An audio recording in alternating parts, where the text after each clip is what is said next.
Hi guys, welcome to Educating College's Selective Preparation Power Reading Test 31. Today we'll be reading a few linked extracts.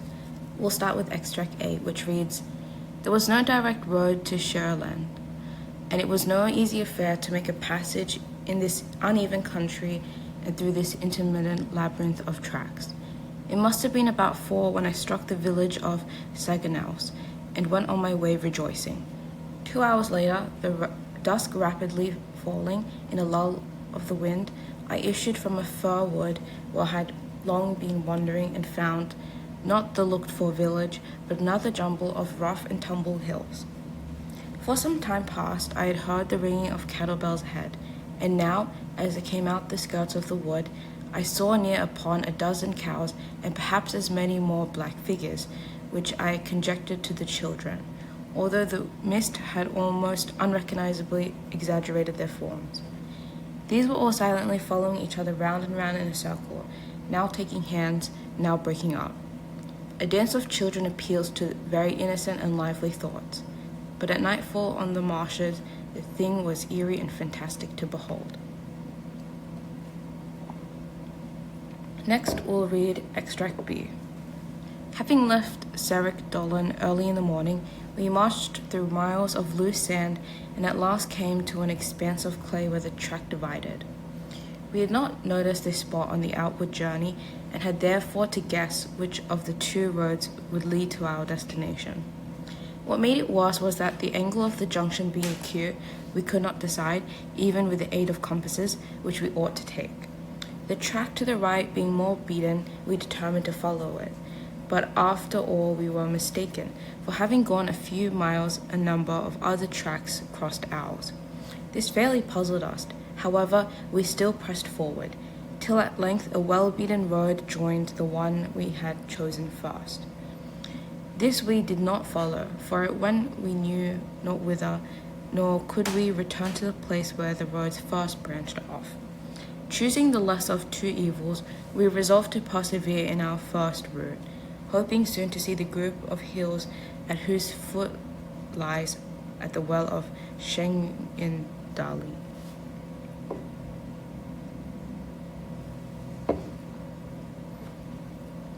Next, we have extract C, which reads, "We left the Hotel St. Nevis in Dunedin at 8 o'clock. It was a bright, sunny day with just a hint of wispy low cloud. Our intention was to meet up with one of our guides for a bike ride through the Otago Peninsula, a renowned wildlife area. Our journey began at a small village on the coast of Portobello.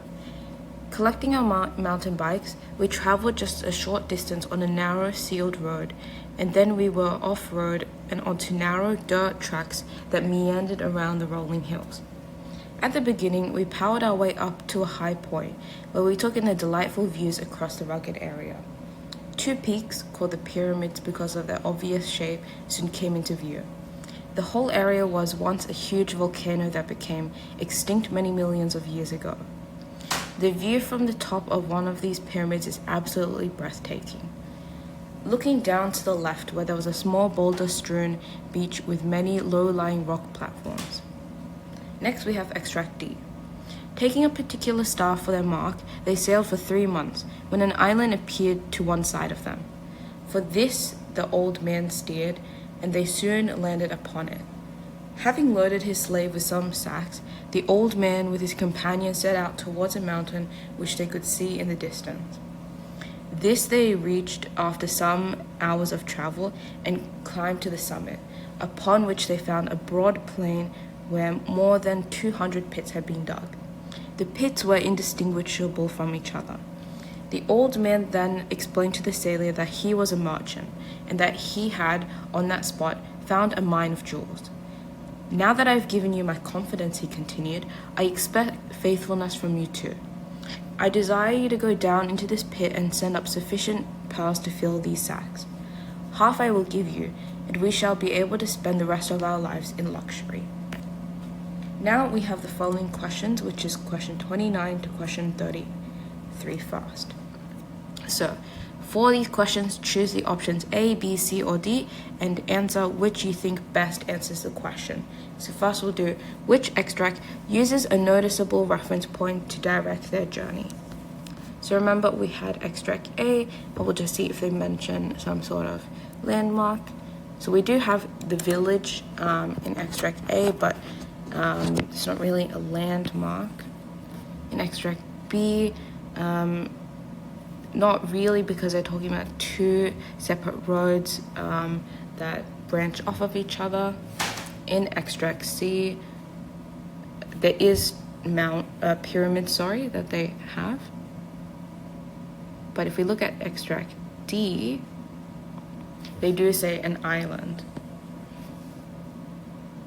Yeah, and let's just go back. So it uses a noticeable reference point to direct their journey. So if we look at them, it's probably the island, just because it says here, for this the old man steered and they soon landed upon it. So this is the reference point that they had that directed them. So that would be extract D. The next question we have is, which extract suggests that the journey taken differs from what was originally planned at the start of the day?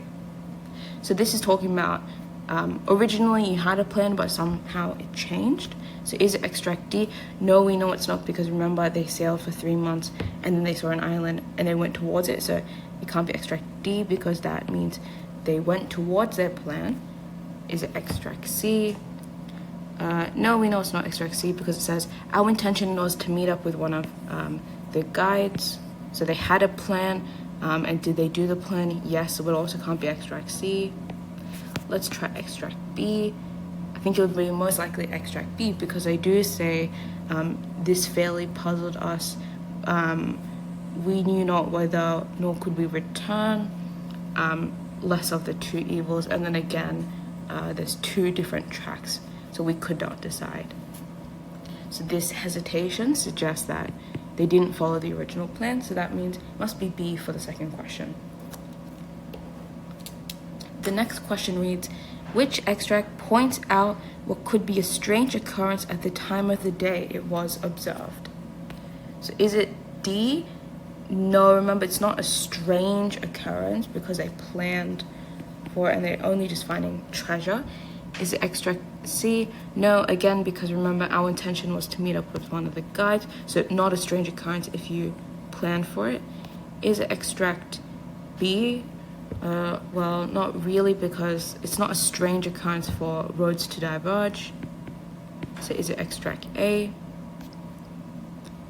And we do know it could be extract A most likely, because there is things that say here, the dusk rapidly falling, and found out the looked for village, but another jumble of rough and tumble hills, and then unrecognizably exaggerated forms. They were certainly following each other round and round in a circle, now taking hands, breaking up. So the dance of children, which is definitely a strange occurrence.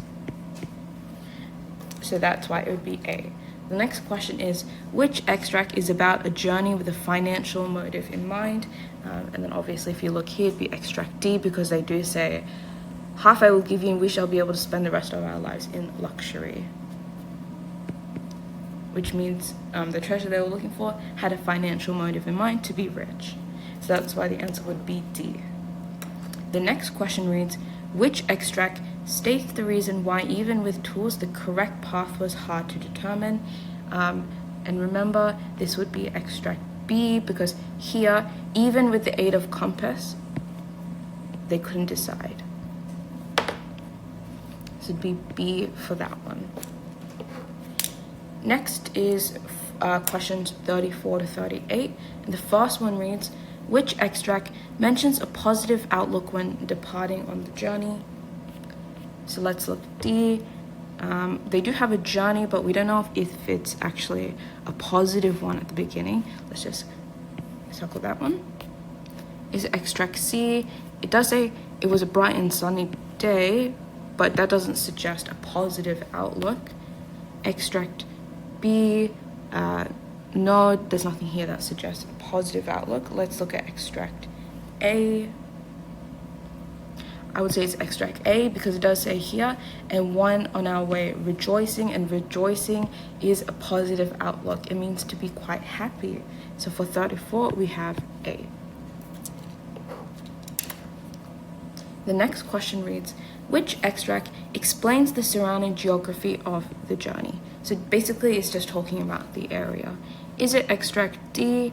They do have a mention of an island, but that's kind of it, so I don't think it'd be extract D. So let's just write D and cross it out.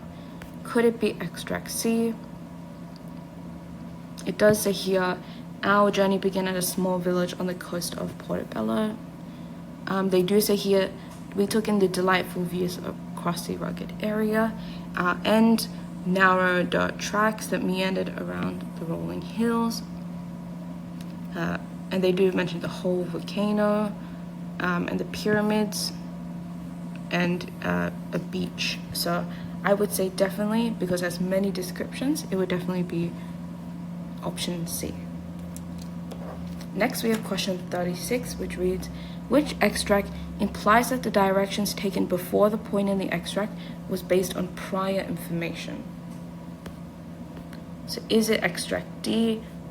Well, it could be because they are planning, but it does say taking a particular star for their mark.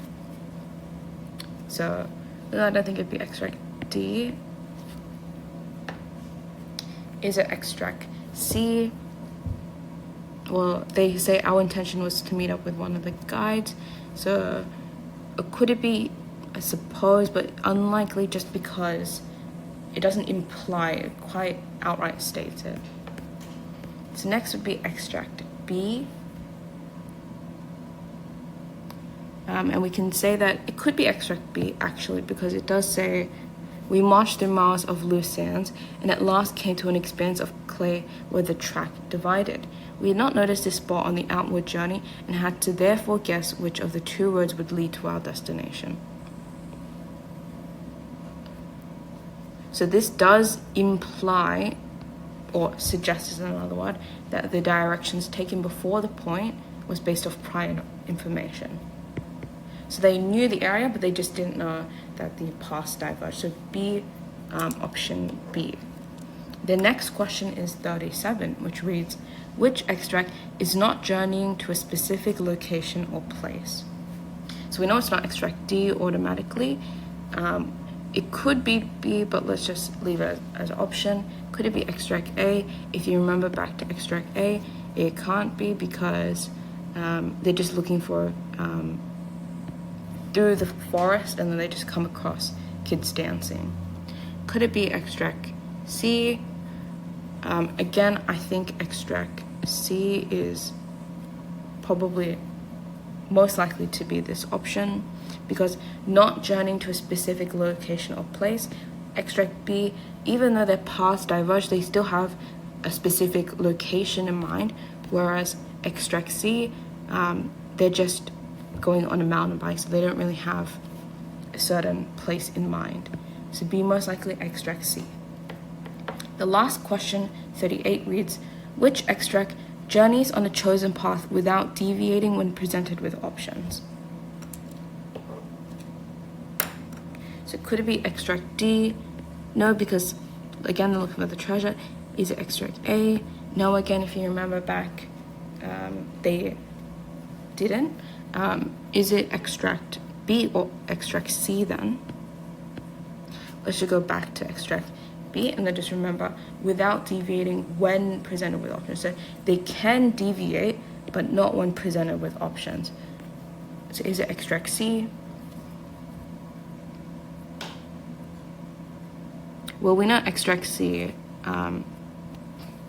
can't be extract C because they're not talking about deviating and they're not talking about options. So our last option must be extract B, and we do know that because here they do make options here. They say here we could not decide, and then which of the two roads would lead to our destination.